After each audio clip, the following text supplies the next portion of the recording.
Assalamualaikum warahmatullahi wabarakatuh.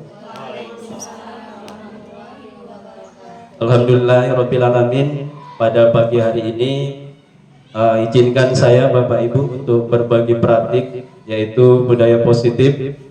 Yang saya hormati Majelis Guru SD Negeri 022 Kasang Bangsawan Muda dan staf tata usaha. Baiklah, di sini saya akan memaparkan tentang budaya positif.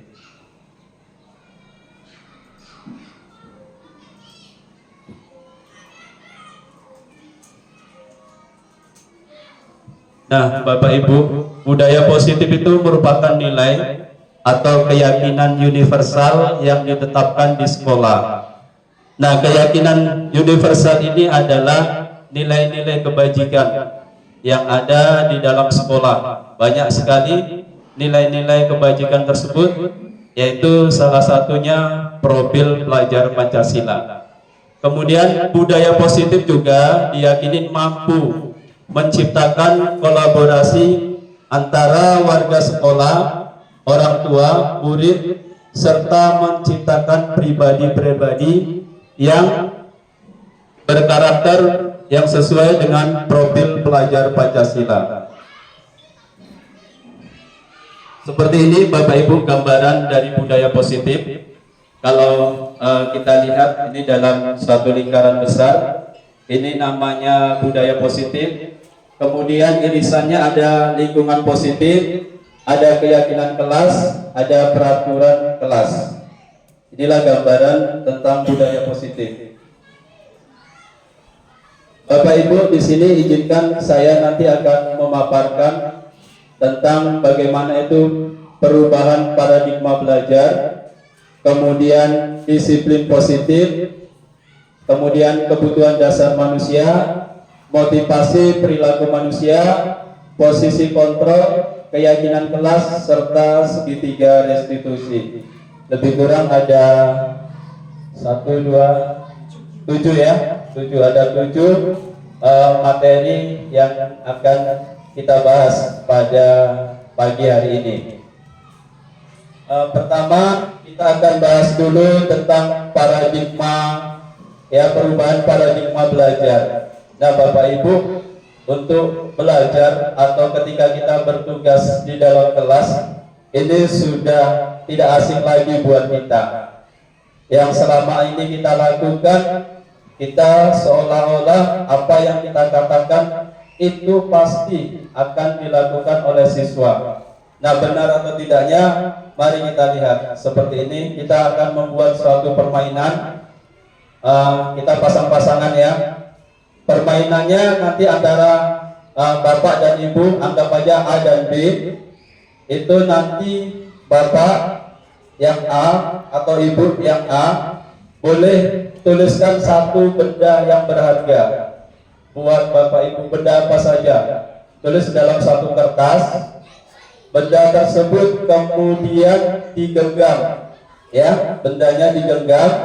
Yang B misalnya ini Pak Sumarwan, nanti pasangannya dengan Pak Apri. Pak Sumarwan untuk A nya dulu. Pak Sumarwan siapkan satu kertas, tulis benda yang menurut Pak Sumarwan itu sangat berharga. Kemudian Pak Sumarwan genggam. Nah, tugas Pak Apri untuk meminta benda tersebut.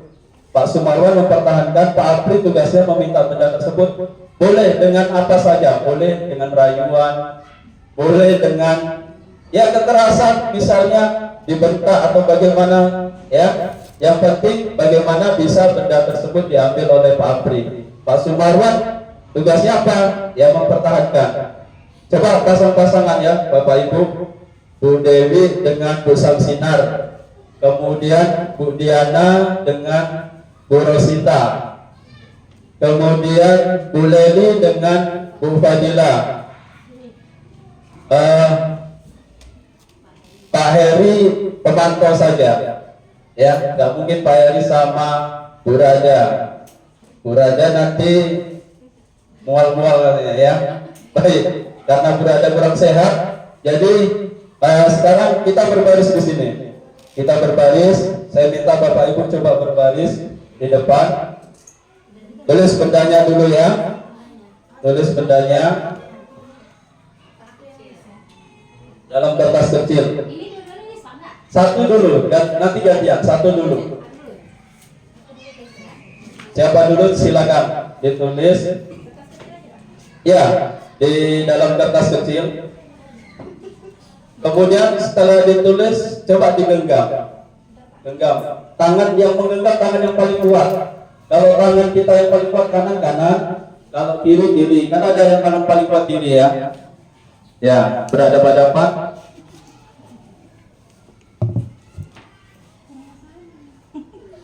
Ini yang menggenggam benda ya, sebelah sini. Oke, kita mulai permainannya. 1, 2, 3, silakan.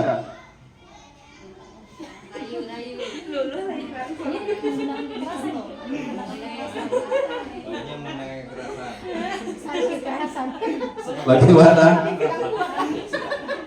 Coba. Oke, stop. Bagaimana Bapak Ibu? Yang di sisi kanan saya, ini yang meminta bendanya kan? Kira-kira Bu Samsinar dapat tidak? Nggak dapat. Tadi sudah bagaimana melakukannya? Merayu, membujuk. Tapi yang dibujuk mau nggak tadi? Tidak mau. Pak Apri, dengan kekerasan. Mau tidak tadi Pak Sumarman dengan kekerasan? Tidak mau. Bu Rosita dengan kekerasan. Apa dibanting ya? Dicubit. Mau tidak? Tadi Bu Diana menyerahkannya. Tidak mau. Kemudian Bu Dani, Bu Fadila dirayu. Gimana tadi merayunya Bu? Mau tidak Bu? Tidak mau. Baik, kita tanya yang mempertahankan dulu. Bu Dewi, kenapa tidak diberikan? Karena yang paling berharga tidak mau diberikannya. Memangnya apa yang ditulis di situ? Ada? Pak Sumarwan, kenapa tidak diberikan ketika diminta? Karena dengan apa Pak? Dengan kekerasan. Dengan kekerasan ya. Jadi saya pertahankan. Jadi dipertahankan. Bu Diana? Karena ini yang paling berharga menurut saya. Oke, yang menurut Bu Diana paling berharga. Walaupun Bu Rosita dengan kekerasan juga tetap ya dipertahankan. Bu Leli? Apapun ini adalah saya harus pertahankan Pak. Oke. Walaupun sudah dirayu tadi ya, sudah dirayu Bu Fadila. Baik, terima kasih. Beri tepuk tangan untuk Bapak Ibu. Sudah luar biasa ya. Baik Bapak Ibu, itu sebagai gambaran ya.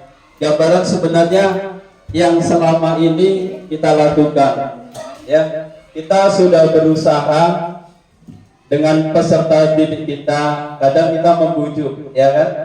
Kita bujuk untuk mengikuti apa yang kita perintahkan. Bahkan ada kadang dengan mengancam kadang. Ada tidak Bapak Ibu? Ada ya. Ya, secara sadar atau tidak sadar ya pasti kita lakukan. Sama, saya juga gitu. Waktu menjadi guru ada juga kadang mengancam ya. Ketika kita belum tahu bagaimana sebenarnya kita dalam mendidik siswa kita. Kemudian menghardik. Ya, gimana contoh menghardik ini? Membentak, dimarahin. Kemudian merayu. Ada yang merayu ya? Sama dengan membujuk tadi ya. Merayu, bujuk misalnya, nah kamu lakukanlah tugas ini, nanti Bapak kasih nilai sekian, kasih nilai 100. Itu merayu ya. Kemudian menyuap. Tadi hampir sama. Ya, nanti kasih hadiah. Yang juara 1 nanti saya kasih hadiah buku. Sama sebenarnya dengan menyuap. Kemudian apa saja di mana kita untuk meminta orang lain untuk menyerahkan sesuatu atau melakukan apa yang kita inginkan. Nah, ini Bapak Ibu, apa sih sesungguhnya yang kita kerjakan? Pertama, kita mencoba mengubah orang agar berpandangan sama dengan kita. Selama ini begitu kan? Itu tidak paham dengan apa yang saya ucapkan. Dia tidak memahami saya. Kan seperti itu ya. Kita berusaha orang lain memahami kita. Tapi itu sebenarnya hanya simulasi respon saja. Apa yang sebenarnya? Sebenarnya kita yang harus berusaha memahami pandangan orang lain. Ya, kita yang harus memahami pandangan orang lain. Pandangan orang lain itu bagaimana?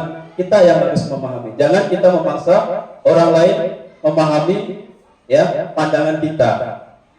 Kemudian simulasinya lagi yang kamu plase kalau kita katakan yang selama ini kita anggap benar. Orang lain itu bisa mengontrol saya. Yang kedua dulu ya, perilaku buruk dilihat sebagai suatu kesalahan. Ini sudah jelas. Selama ini kita anggap siswa kita melanggar, perilakunya buruk, misalnya datang terlambat, ya, ini suatu kesalahan. Kita anggap suatu kesalahan.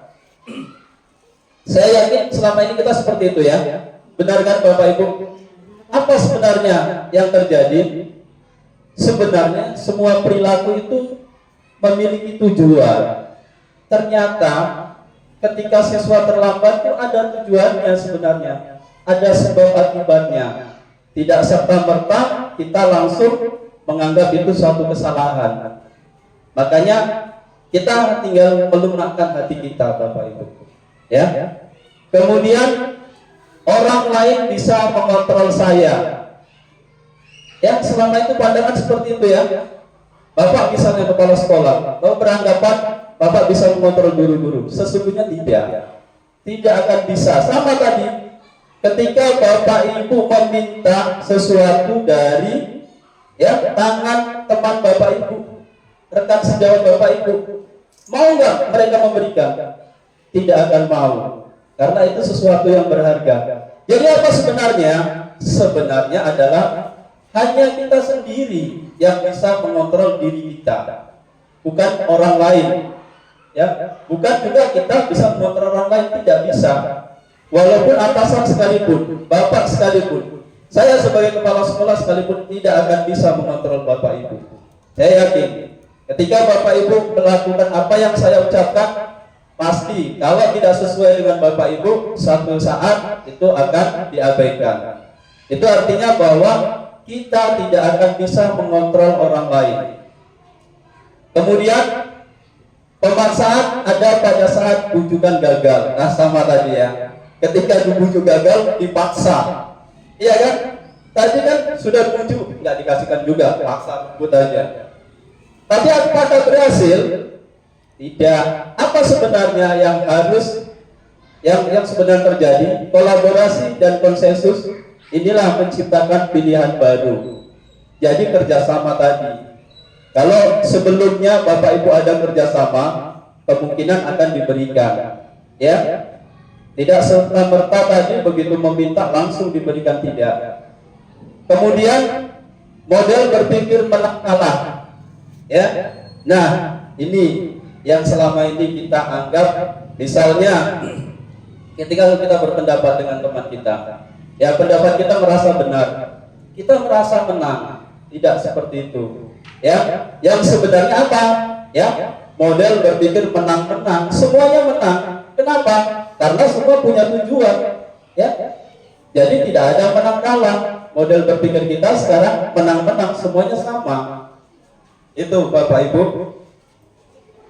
Nah, perubahan paradigma yang harus kita lakukan dari stimulus tadi, respon menjadi teori kontrol. Nanti akan saya kenalkan tentang teori kontrol kita, ada 5. Ya, nah pada stimulus respon kebutuhan semua orang sama. Paham tadi ya, bahwa kita semua memiliki kebutuhan sama. Semua orang melihat hal yang sama. Guru mencoba mengubah murid agar berpandangan sama dengan guru, tapi ini tidak akan berhasil. Ya, perilaku buruk siswa dilihat sebagai sebuah kesalahan. Ini awalnya kita berpendapat seperti itu. Guru bisa mengontrol murid dan model berpikir menang kalah. Ini dari stimulus tadi, Bapak Ibu. Ini hanya stimulus respon saja. Nah, apa sebenarnya untuk teori kontrol kebutuhan semua orang itu tidak sama. Ini yang sebenarnya. Semua orang memiliki gambaran berbeda-beda. Ya, guru berusaha memahami pandangan siswa. Jadi kita harus berusaha ya memahami siswa, memahami kebutuhan siswa. Jangan siswa harus mengikuti kita. Ya, Bapak Ibu. Kemudian perilaku guru murid itu pasti ada tujuan. Jadi jangan dipandang perilaku guru murid itu suatu kesalahan yang selama ini kita lakukan, kan seperti itu, bahwa murid yang tidak sesuai dengan misalnya kesepakatan kelas dan sebagainya, kamu salah, ya kamu melanggar. Padahal dari perilaku mereka tersebut ada sebenarnya tujuannya. Apa tujuannya? Itu salah satunya memenuhi kebutuhan mereka. Apa nanti kebutuhan mereka? Nanti selanjutnya kita akan bahas. Ya, guru tidak bisa mengontrol murid, ini sudah jelas, ya Bapak Ibu. Walaupun secara sepintas kita lihat ketika kita perintahkan siswa, kamu harus berbuat seperti ini nak, kamu harus datang tepat waktu, ya. Memang seolah-olah mereka mengikuti, ya. Mereka datang tepat waktu, mereka mengikuti apa yang kita perintahkan. Tapi itu sebenarnya bukan berarti Bapak Ibu bisa mengontrol siswa tersebut, tidak. Kemudian model berpikir menang-menang yang tadi, kita tidak ada istilah menang kalah, ya. Mana pendapatnya kira-kira benar itu menang, ya. Mana pendapatnya yang salah kalah, tidak seperti itu ya Bapak Ibu. Kemudian kita lanjut ke disiplin. Nah, sebelum ke sini saya tanya dulu ke Bapak Ibu. Disiplin, ada yang mau berpendapat apa sebenarnya disiplin itu? Ada yang mau berpendapat Bapak Ibu? Disiplin itu apa sebenarnya? Yang selama ini kan kita katakan itu kamu melanggar, kamu tidak disiplin. Ketika datang terlambat tidak disiplin, ya kan? Ketika tidak mengerjakan tugas tidak disiplin. Jadi menurut Bapak Ibu, makna disiplin itu apa sebenarnya? Ya. Ini Bu, biar pendengar semuanya. Biar nampak. Berdiri. Ya, duduk aja nggak apa-apa. Berdiri juga boleh. Jadi menurut pendapat saya, disiplin itu seperti mengikuti peraturan yang ada di sekolah atau yang dibuat oleh sekolah. Misalnya di dalam kelas berarti disiplin mengikuti peraturan yang ada di dalam kelas. Kalau kita semua guru mengikuti peraturan yang ada dibuat di sekolah tersebut. Menurut saya itu saja Pak, terima kasih. Baik, terima kasih. Luar biasa ya, tepuk tangan untuk Bu Diana. Disiplin itu mengikuti peraturan, kepatuhan ya Bu. Ya, yang lain Bapak Ibu ada yang berpendapat atau sama pendapatnya dengan Bu Diana? Sama atau tidak berbeda? Sama. Baik, terima kasih ya. Pada awalnya ya Bapak Ibu, ya saya juga sebelum kita mengenal apa itu disiplin yang sebenarnya, kita beranggapan memang disiplin itu suatu kepatuhan. Tapi sebenarnya disiplin itu dari kata apa Bapak Ibu? Ya, dari bahasa Latin. Disiplina. Ya, bahasa Latinnya. Artinya apa? Belajar. Jauh ya. Jauh persepsi kita selama ini. Kita menganggap disiplin itu kepatuhan. Orang yang patuh terhadap aturan itulah disiplin. Itu dulu kita ya. Bahkan orang yang melanggar peraturan tidak disiplin. Sebenarnya mana disiplin? Kalimatnya itu dari bahasa Latin yang artinya belajar. Jadi makna asal dari kata ini konotasinya disiplin diri itu ini dari murid-muridnya Socrates dan Plato ketika mereka belajar.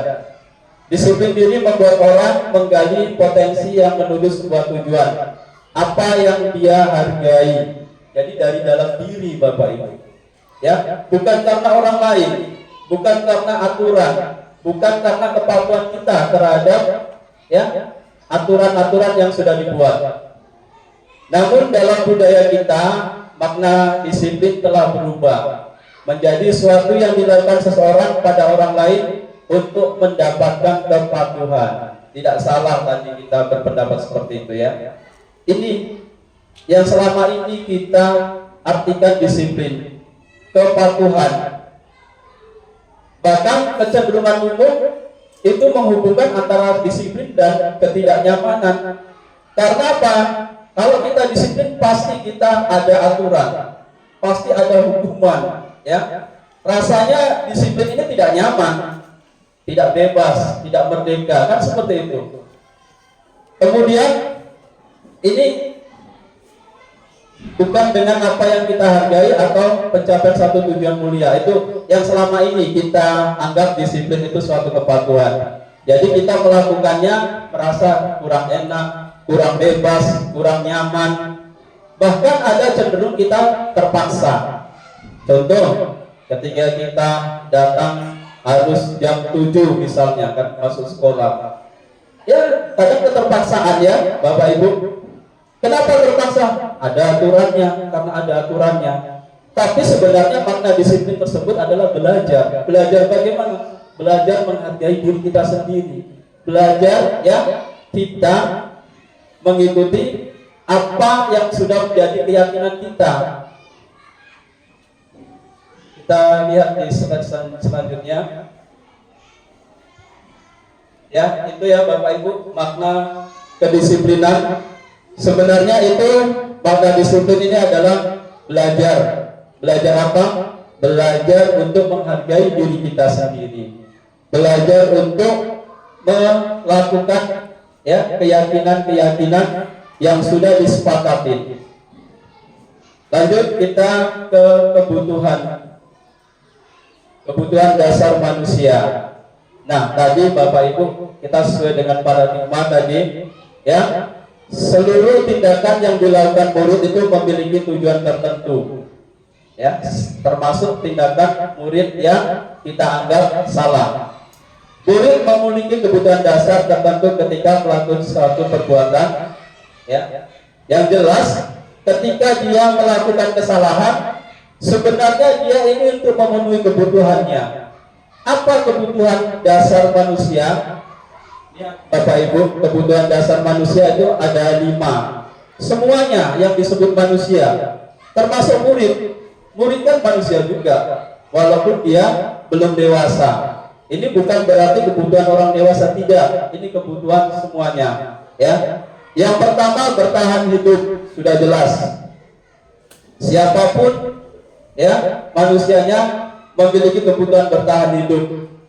Ini yang harus kita lakukan kepada siswa-siswi kita, murid-murid kita, sehingga murid tersebut merasa aman, nyaman di sekolah kita. Kemudian kebutuhan cinta dan kasih. Nah, ini Bapak Ibu, kebutuhan murid kita tentang cinta kasih seperti orang tua dengan anaknya. Kita sebagai guru, sebagai orang tuanya. Murid-murid itu adalah anak-anak kita. Kita cintai dan kita kasihi. Tapi bukan seperti seorang kekasih ya Bapak Ibu ya. Makanya di pembelajaran berdiferensiasi, pembelajaran kita itu berpihak harus kepada siswa. Kita mengedepankan murid ya. Bahkan ada kalimat dari Ki Hajar Dewantara, dalam tanda kutip kita harus menghamba. Ya, kan sudah diibaratkan bahwa kita ini sebagai seorang petani.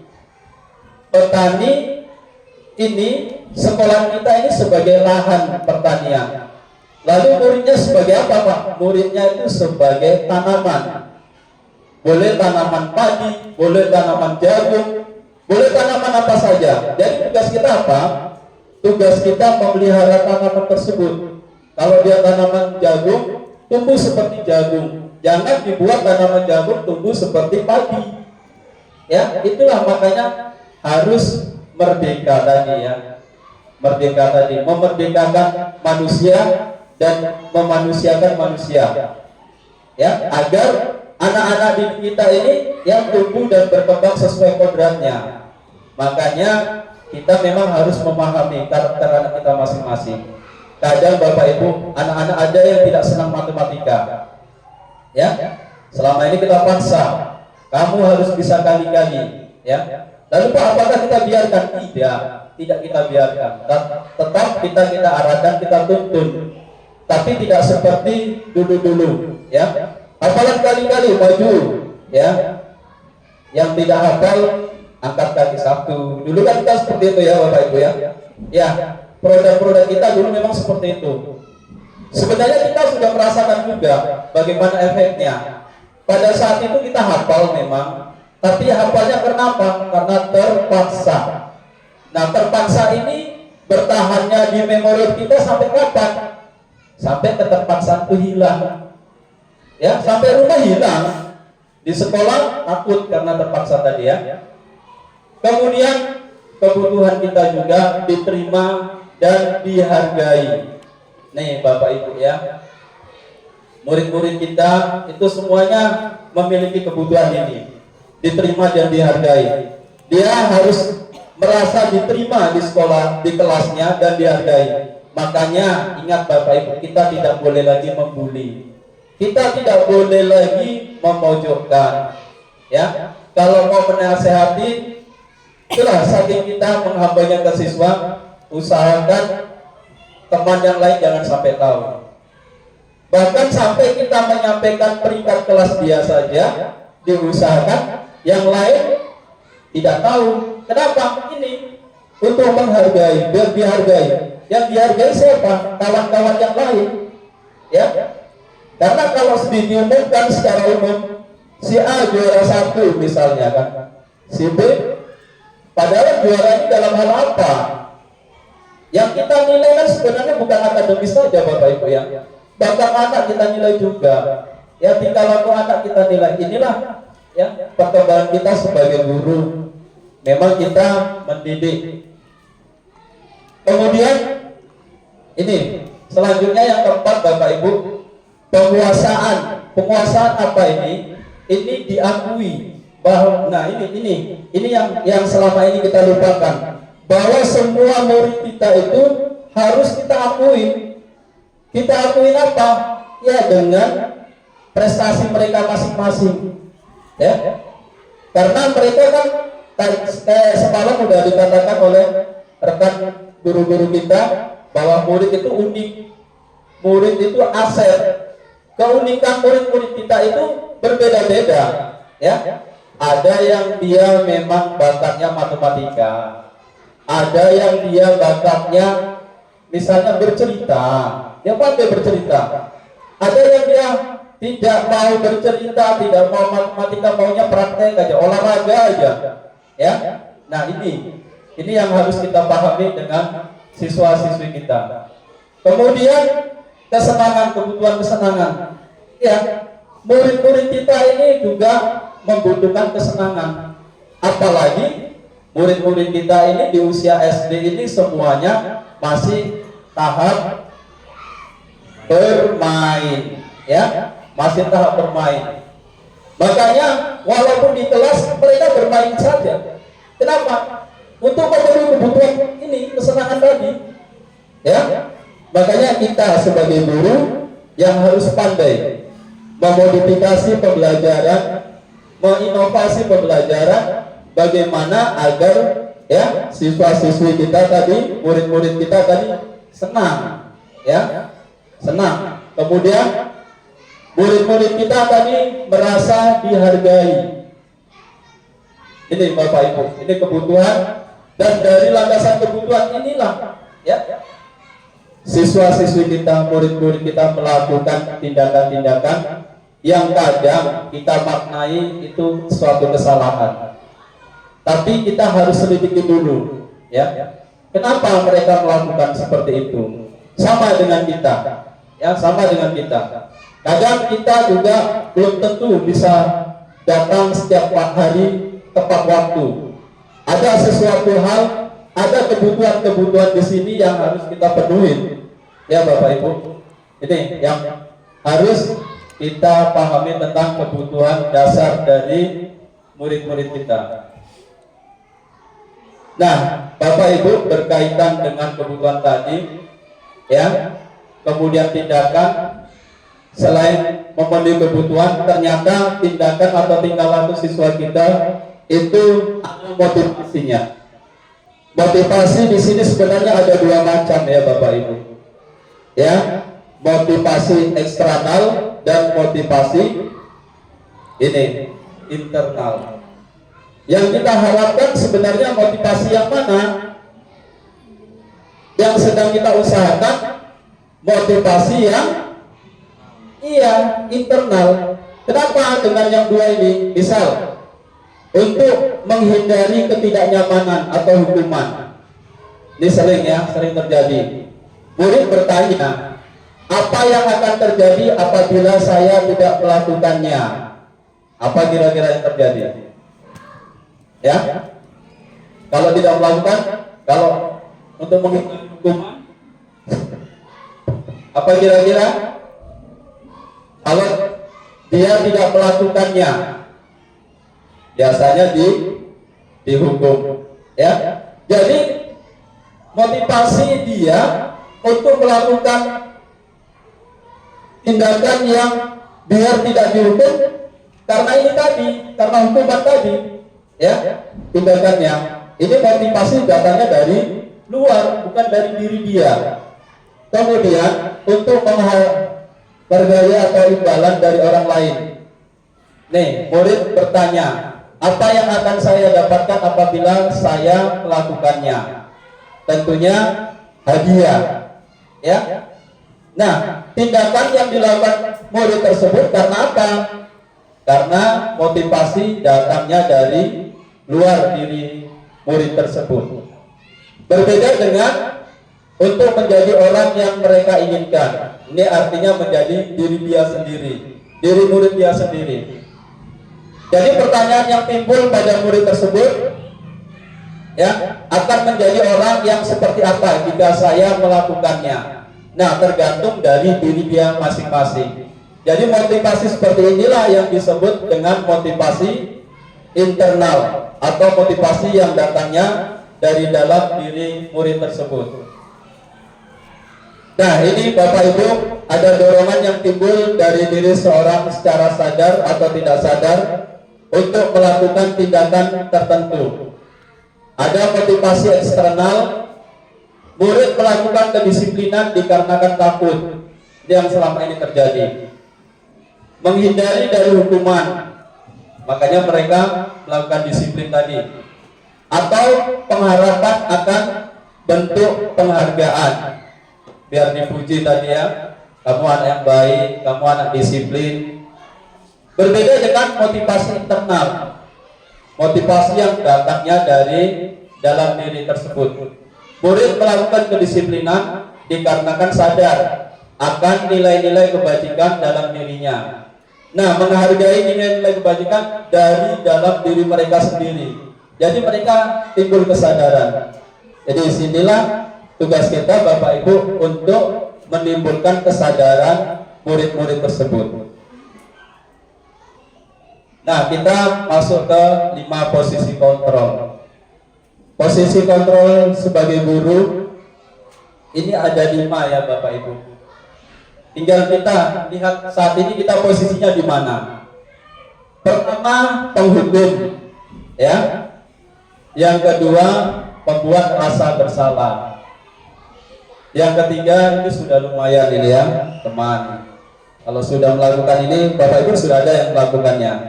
Kadang teman tiba-tiba balik lagi ke penghukum, udah marah ke penghukum. Kadang ke membuat rasa bersalah siswanya.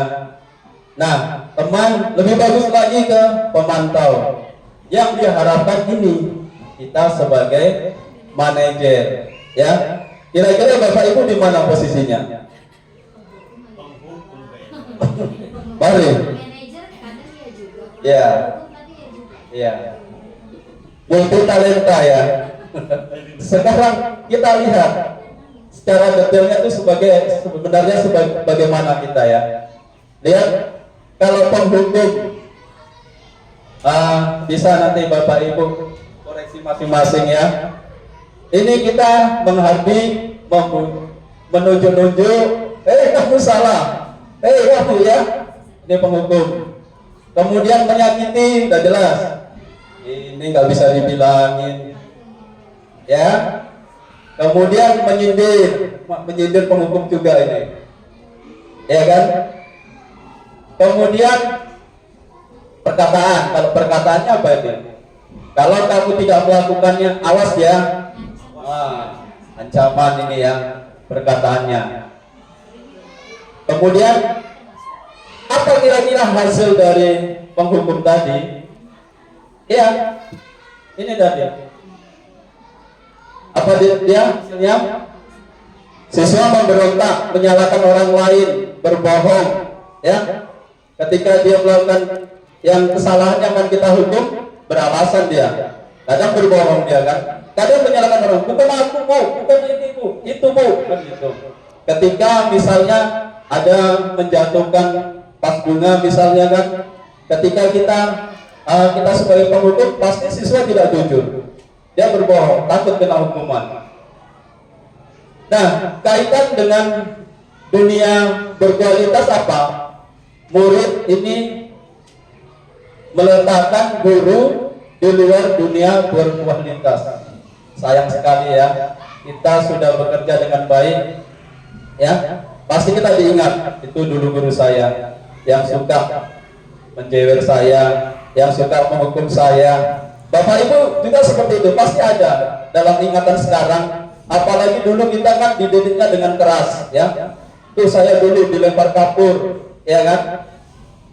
Kemudian, ya itu tadi yang perkataan, murid berkata tadi ya, biarkan saja, nanti juga marah-marah lagi.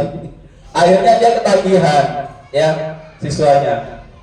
Nah, kalau kita sebagai pembuat rasa bersalah, berceramah dan mengatakan seharusnya kamu tidak melakukan ini, misalnya kan, seharusnya kamu berbuat begini, seharusnya kamu datang tidak terlambat misalnya.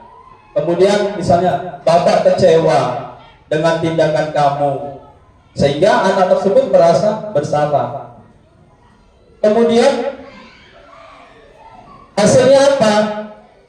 Ya, anak tersebut menyembunyikan, menyangkal, berbohong, masih sama dengan penghukum tadi, cuma agak halus dia.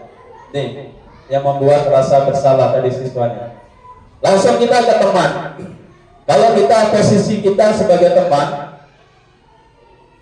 ini kita guru membuatkan alasan-alasan untuk muridnya, biar muridnya tidak tersinggung kadang ya. Apa yang dikatakannya? Ayolah lakukan demi ibu, ayolah sapu kelasnya demi ibu, ibu sudah capek dan sebagainya ya. Ini misalnya, masa kamu tidak mau? Ingat tidak, ibu pernah bantu. Ya, seolah-olah kita berbicara dengan teman kita. Ya. Hasilnya apa? Kurang baik juga hasilnya. Kenapa? Ternyata murid tersebut ketergantungan. Tidak bisa mandiri muridnya, menunggu dari gurunya. Murid meletakkan guru sebagai orang yang sangat penting di dunia berkualitas. Jadi murid tersebut tergantung dengan gurunya. Kita lihat kalau kita sebagai pemantau, kita menghitung dan mengukur tindakan siswa. Kita hitung, kita ukur. Apa perkataan dari guru? Apa peraturannya ya? Ya. Ini ketika kita sebagai pemantau melakukan kesalahan, kira-kira apa peraturannya? Jadi siswa disuruh berpikir dia. Kemudian menyesuaikan diri bila diawasi hasilnya. Jadi hasilnya ketika nggak ada guru, siswanya suka-sukanya juga. Intinya kita pemantau ini kayak mandor kita, ya, pemerintah, ya. Nah, posisi yang kelima inilah yang diharapkan. Apa yang diharapkan? Kita sebagai manajer, Jadi untuk menyalahkan siswa, untuk menegur tingkah laku siswa yang tidak benar misalnya, kita mengajukan dulu pertanyaan-pertanyaan, ya, tidak serta merta kita langsung ya menyalahkannya, tidak. Nanti selanjutnya kita bahas di restitusi. Apa perkataan guru, apa yang kita yakini, ya banyak ya, tidak langsung ya. Apa yang bisa mengerjakan untuk memperbaiki masalah ini? Jadi siswa diajak berpikir, siswa diajak untuk memvalidasi tindakan dia dulu. Nah, ini Bapak Ibu contoh penerapan posisi kontrol. Misalnya ada kasus murid tidak memakai atribut lengkap saat upacara bendera. Ini kita sering ya. Apa yang kita lakukan? Kalau kita sebagai penghukum, patuhi peraturan sekolah, berdiri di barisan lain. Ah, ini kita kenal kita kan. Nih yang terjadi. Ketika kita sebagai yang membuat rasa bersalah, berapa kali ibu bilang sama kamu, ibu kecewa sama kamu. Jadi anaknya memang tidak dihukum, cuma ditegur dengan seperti itu. Oh iya, saya bersalah ya, ibu sudah kecewa. Kemudian kalau kita sebagai teman, kamu lagi, jangan gitu dong, ayo gabung dengan yang lain. Untung ada ibu, ini lebih lunak lagi ya Bapak Ibu. Cuma itu tadi, siswanya ya ketergantungan tadi. Kemudian kalau sebagai pemantau, kamu sudah melanggar peraturan sekolah, kamu tahu konsekuensinya, nanti saya cek kerjaan. Ya, dia kan memantau, dia mengecek ya sebagai mandor lah istilahnya ya. Nah, kalau kita sebagai manajer, ini kita analisis terlebih dahulu. Apakah kamu tahu kesalahan kamu?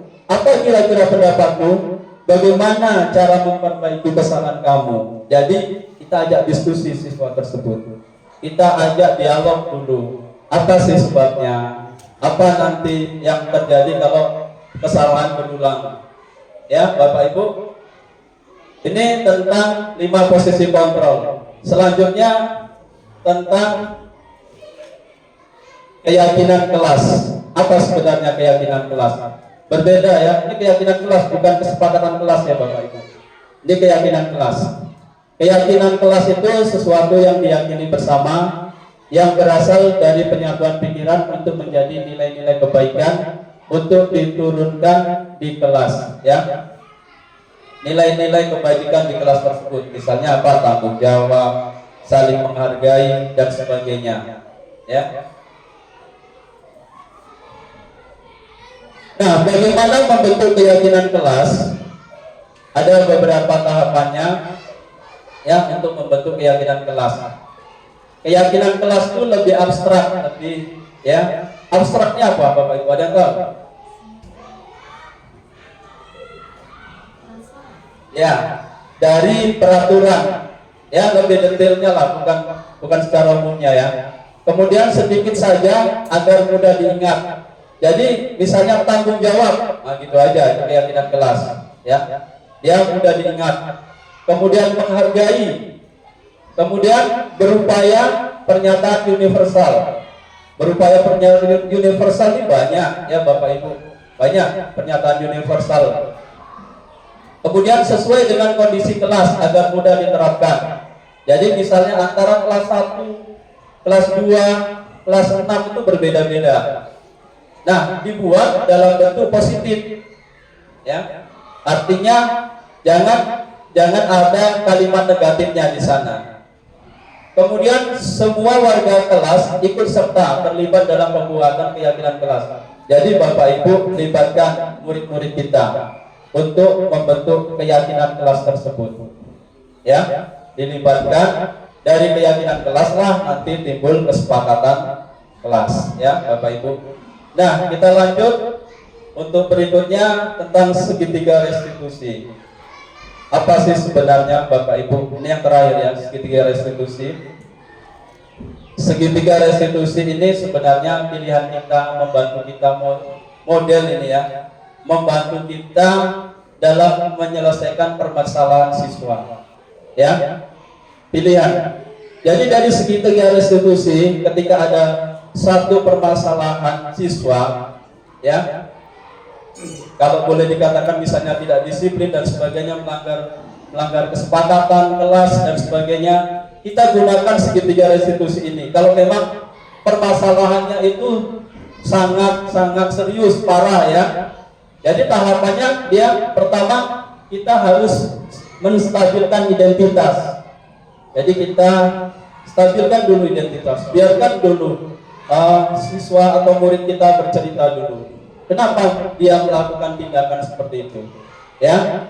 Kemudian, langkah berikutnya menanyakan keyakinan.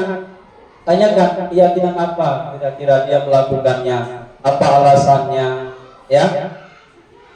Keyakinannya, misalnya dia berantem dengan temannya, apa dia yang kamu inginkan, ya, sehingga dia memukul temannya. Setelah dia sadar, ya, mulai dia jadi jangan langsung disalahkan, mulai dia merasa memang tindakannya itu tidak benar, ya, baru kita ke validasi kebutuhan, kembali ke kebutuhan dasar tadi, ya, kita validasi kebutuhan tersebut. Nah, secara rincinya seperti ini Bapak Ibu, ya, bagaimana kita menstabilkan identitas? Ya, ini untuk membuat anak yang merasa gagal karena berbuat salah menjadi positif terhadap dirinya. Ini ada contoh ya, tapi bukan harus seperti ini. Guru berkata, misalnya, ada nggak ini kita lakukan? Kayaknya memang berat ya Bapak Ibu ya, berat kayaknya. Berbuat salah itu hal yang manusiawi. Kalau ketika ada murid salah, kita ketika dihadapkan ke kita, salah itu manusiawi, nah nggak apa-apa. Pernah kita nggak lakukan seperti itu? Nggak pernah ya. Kita coba nanti. Ini namanya menstabilkan identitas. Jadi jangan langsung dia dipojokkan, tidak boleh ya, berdasarkan segitiga restitusi. Kemudian tidak ada manusia yang sempurna. Kita bilang sama siswa kita seperti itu. Padahal siswa itu berbuat salah, ya. Tapi inilah bentuk segitiga restitusi. Kemudian Bapak juga pernah buat salah. Ya udah jelas kan, kita juga pernah buat salah ya. Ini untuk biar dia merasa dihargai. Identitas dia itu nampak, oh berarti saya ini nggak langsung disalahkan, kan seperti itu ya. Kemudian kita pasti bisa menyelesaikan permasalahan ini. Bapak tidak tertarik untuk mencari siapa yang benar, siapa yang salah. Ya, kita seolah-olah tidak mengoreksi dia. Jadi dia merasa nyaman dulu dengan kita. Ya, ini kalau kita mau coba melakukan segitiga restitusi untuk menyelesaikan masalah-masalah yang serius terhadap siswa kita. Siapa yang salah, Bapak lebih tertarik untuk menyelesaikan masalah. Tadi ya, kalau kamu menyalahkan dirimu sendiri terus-menerus, apakah kamu bersikap baik pada dirimu sendiri? Jadi awalnya murid tersebut kita hargai dulu, berikan identitas dia, biarkan dulu. Baru selanjutnya Bapak Ibu, kita validasi kebutuhannya. Kebutuhan apa yang tidak terpenuhi pada murid tersebut, ya, sehingga dia melakukan perbuatan yang tidak sesuai misalnya dengan kesepakatan kelas. Misalnya apa perkataan yang bisa kita ucapkan? Kamu bisa kan melakukan yang lebih buruk. Seolah kita bela dia kan, ya. Tapi kamu tidak melakukannya kan? Ya Pak, saya tidak melakukannya. Saya masih sabar misalnya seperti itu ya. Kamu pasti punya alasan. Nah, dia boleh kita giring dia. Kamu pasti punya alasan mengapa melakukannya. Baru dia bercerita. Ya Pak, saya melakukan ini. Jadi cerita dia tuh jujur. Berbeda ketika kita interogasi, kadang dia bohong. Iya kan Bapak Ibu? Kalau di sini kan tidak ada kalimat kita menginterogasi, tidak ada. Sehingga dia jujur ceritanya. Kamu boleh tetap berusaha menjaga sikap itu, tapi tambahkan sikap yang lain yang baru. Maksudnya sikap yang bagus. Ya. Terus boleh tetap bertahan dengan sikap itu. Ya, maukah kamu belajar cara lain untuk mendapat yang kamu butuhkan tanpa harus memukul. Misalnya kalau pemukulan yang terjadi, jadi halus kita menggiringnya anak kita agar dia dengan sendirinya sadar apa yang sudah dilakukan. Kemudian apakah kamu bisa melakukan dengan lebih baik besok lagi? Pasti jawabannya dia semangat, bisa Pak. Ya, sudah mulai tergiring. Lalu tindakan yang terakhir ini yang kita harapkan Bapak Ibu. Kita menanyakan keyakinan. Nah, keyakinan kelas tadi. Ya. Apa itu? Apa nilai yang kita percaya di kelas sekolah kita? Baru dia, Pak, nilai yang sudah dipercaya di sekolah, misalnya di kelas, kita harus menghargai. Saya bisa Pak menghargai. Jadi datang dari diri dia sendiri.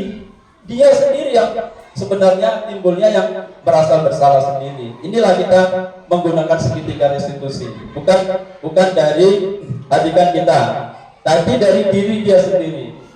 Nah, nilai-nilai universal apa yang telah kita sepakati? Ini tadi, ya. Kita setiap kelas kan sudah punya nilai-nilai yang sudah disepakati.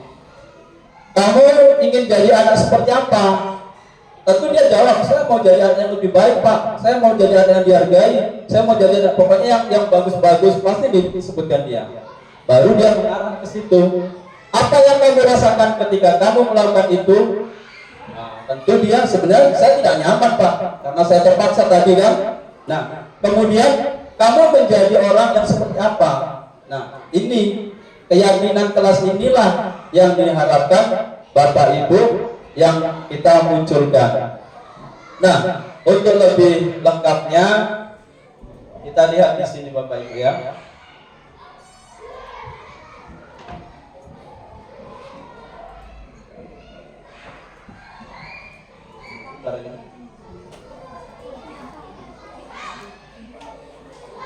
Jaringan ya. Bentar ya.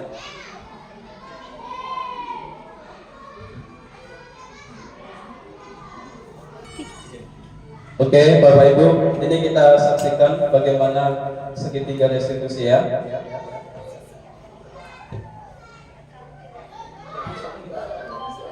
Mana yang kurang sesuai dengan keinginan kamu?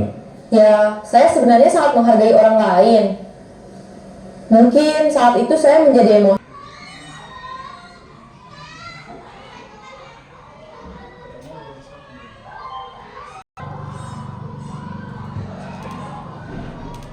Baik Bapak Ibu, kita saksikan ini ya contoh penerapan segitiga restitusinya.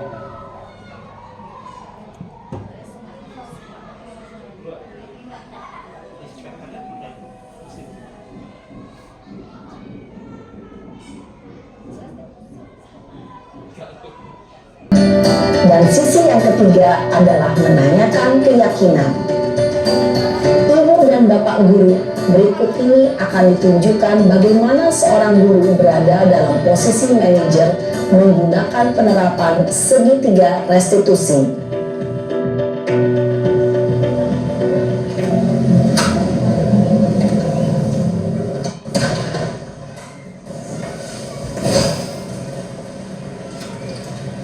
Siang Sarah. Siang Pak. Sudah lama nggak ketemu Sarah. Kenapa hari ini ada di sini? Kesel Pak, kesel banget. Masa aku dikatain tukang fitnah Pak? Ya aku marah lah. Aku dari ngatain Eka di depan kelas. Kesel banget. Oh begitu. Ya pasti kamu marah dan kesal. Bapak juga akan marah apabila ada yang menuduh Bapak seperti itu. Kemudian pada saat itu kamu mau melakukan apa? Ya saya langsung ngatain Eka lah Pak. Kesel banget. Saya bentak-bentak dia di depan teman-teman lain. Oh begitu. Pasti kamu melakukan seperti itu karena suatu alasan tertentu bukan? Iyalah, masa saya diam saja Pak?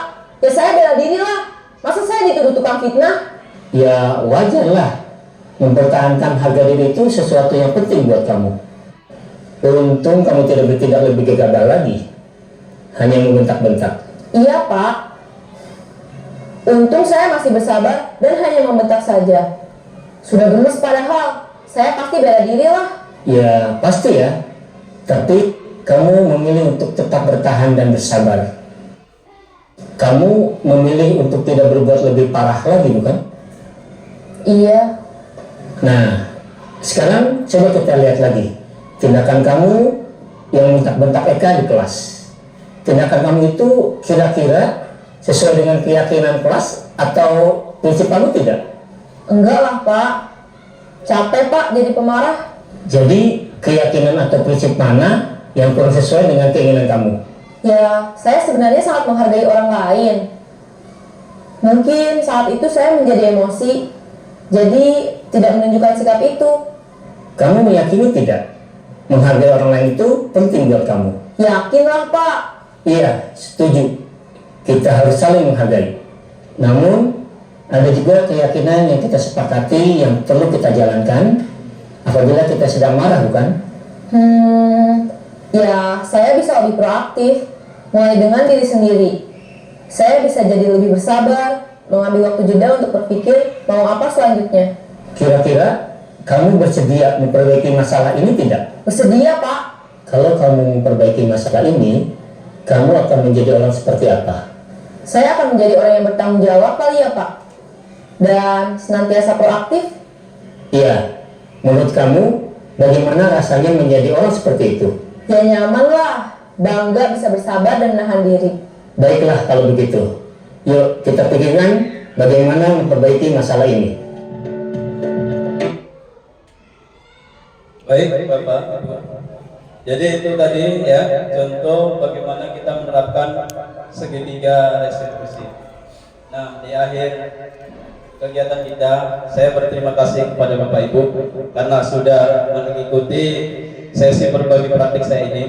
Jadi yang jelas kita tidak bisa memaksa orang lain, sudah jelas ya Bapak Ibu. Kemudian diri sendirilah yang bisa berubah, dan diri sendiri tidak akan bisa berubah jika kita tidak berusaha untuk merubah diri kita sendiri.